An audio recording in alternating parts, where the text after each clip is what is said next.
Olá pessoal, esse é o canal Só Seu Ponto e hoje eu venho aqui para transmitir uma informação, uma notícia que foi configurada e que nos representa uma coisa interessante durante essa pandemia.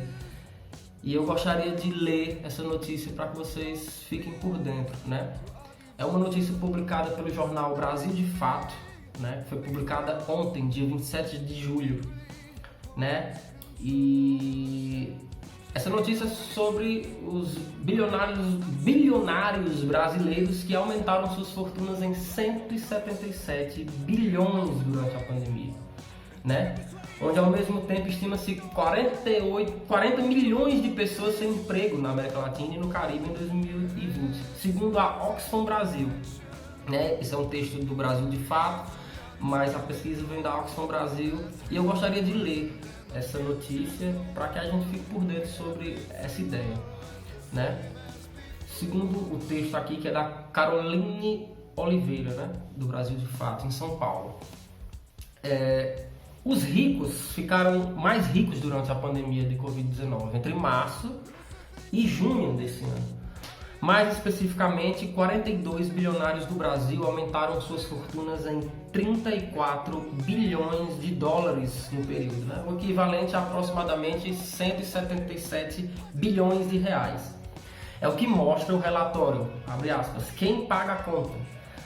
Taxar a riqueza para enfrentar a crise da Covid-19 na América Latina e Caribe, da Oxfam Brasil, divulgado nesta segunda-feira, dia 27. Na América Latina e no Caribe, foram 73 bilionários que expandiram as suas fortunas em 48,2 bilhões de dólares, ou seja, aproximadamente 251,3 bilhões entre março e junho de 2020. Segundo o relatório, o valor equivale a 38% dos recursos orçamentados em políticas de estímulo econômico adotadas por todos os países da região. Ao mesmo tempo, no Brasil, a taxa de desocupação aumentou em 1,2% entre março e maio de 2020, em relação ao conjunto trimestral de meses anteriores, ou seja, de dezembro de 2019 a fevereiro desse ano. Isso significa que o desemprego atingiu o índice de 12,9% da população economicamente ativa, de acordo com a Pesquisa Nacional por Amostra de Domicílios, o PNAD, contínua, né? Uma pesquisa do Instituto Brasileiro de Geografia e Estatística, o IBGE, divulgada no dia 30 de junho. Né? Já segundo a Oxfam, na América Latina e Caribe, estima-se que em 2020 cerca de 40 milhões de pessoas perderão seus empregos e 52 milhões entrarão na faixa de pobreza, né? De acordo com Kátia Maia, diretora executiva da Oxfam Brasil, os dados mostram que a Covid-19 não é igual para todos, né?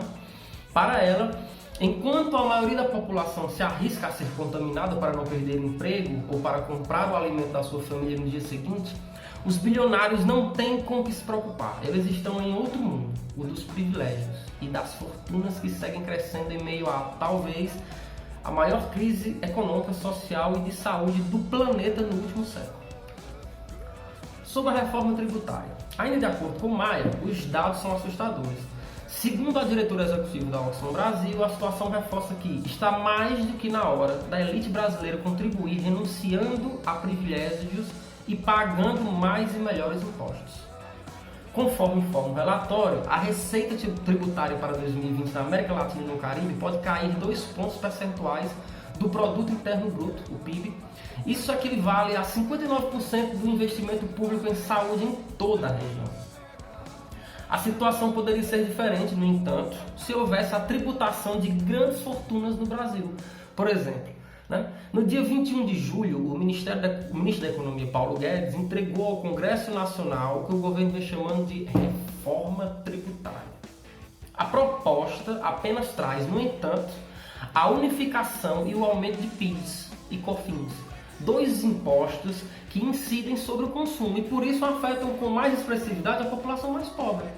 Nenhum caminho para a taxação de grandes fortunas, heranças, lucros e dividendos foi apontado pelo ministro, né? Segundo Kátia Maria, Entre a pífia proposta apresentada pelo governo federal e os discursos de lideranças do Congresso, que defendem uma reforma tributária voltada para a simplificação e a melhoria do ambiente para o investimento, a maioria da população é escanteada mais uma vez.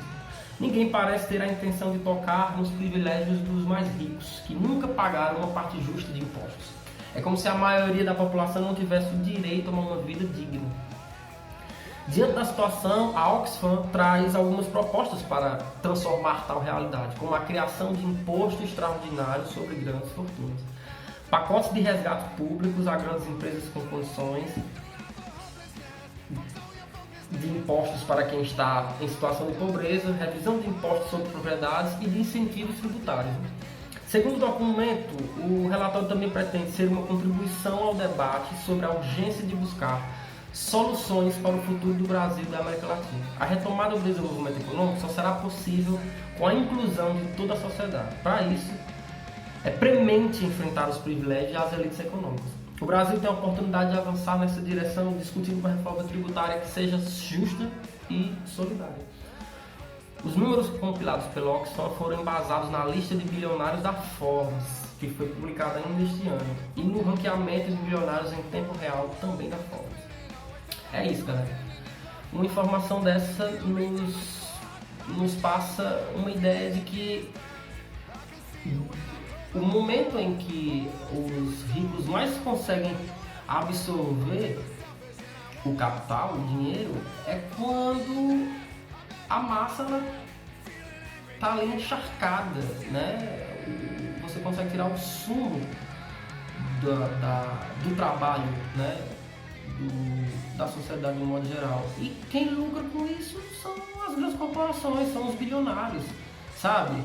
Rico é isso, né? Rico não é aquele cara que tem uma casa, um carro, tem o vizinho que acha que é rico porque foi pra Disney uma vez. Não, cara.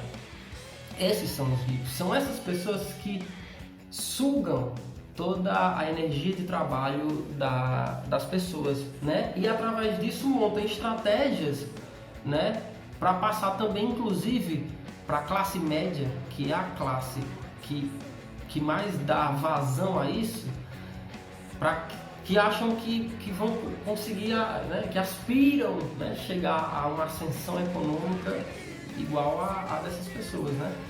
E que, ironicamente, coincidentemente, são essas pessoas que mais sonegam impostos, porque é outro método de se conseguir ganhar dinheiro, de lucrar, é não contribuir, né? Não pagando seus impostos, e que, inclusive, o próprio Estado, muitas vezes, dá uma acessibilidade aos grandes empresários, né? Com a noção de que vai gerar emprego, né?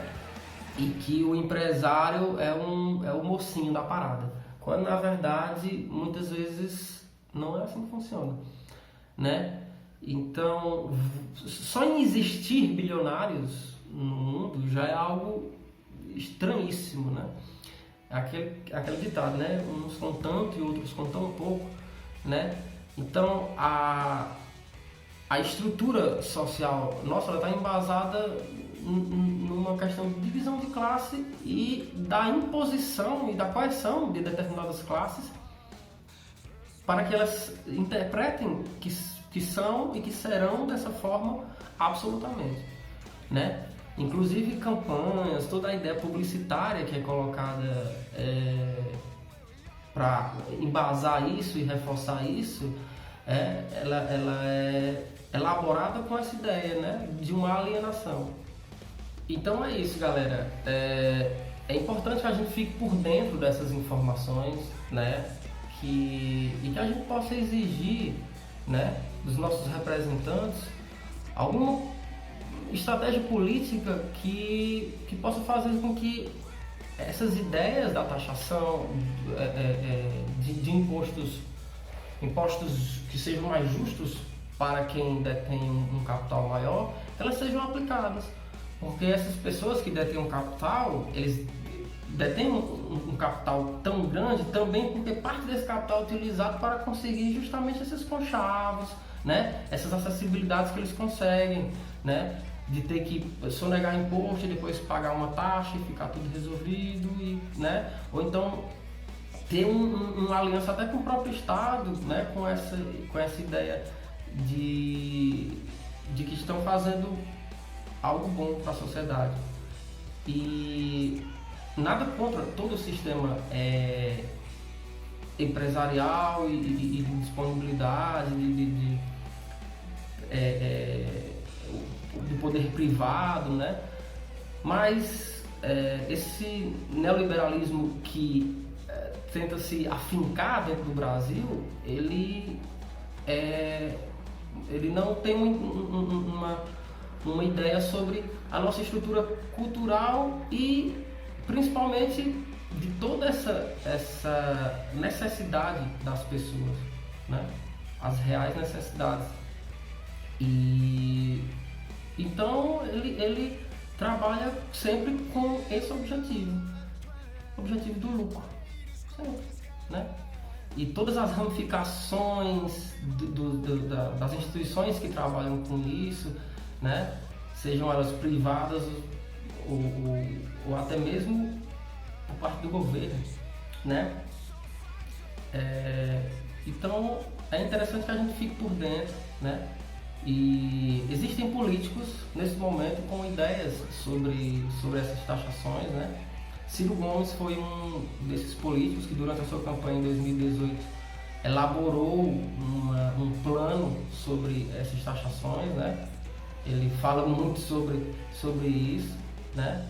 Que seria um meio de ajustar as coisas, né? Não é nenhuma síndrome de Robin Hood, assim, mas é uma questão de justiça, né? Hoje em dia você vê, sei lá, ricaços com jatinhos, com lanchas, com barcos que não pagam impostos desses produtos, enquanto o assalariado, o trabalhador, paga um imposto gigantesco, exorbitante no seu carro pessoal, né? Então é algo desarrazoado, né? É preciso que a gente tenha consciência disso e que exija dos nossos representantes, mais uma vez, algo que seja movimentado para que as coisas sejam colocadas no seu devido lugar. Enfim, é isso, pessoal. Valeu, até a próxima.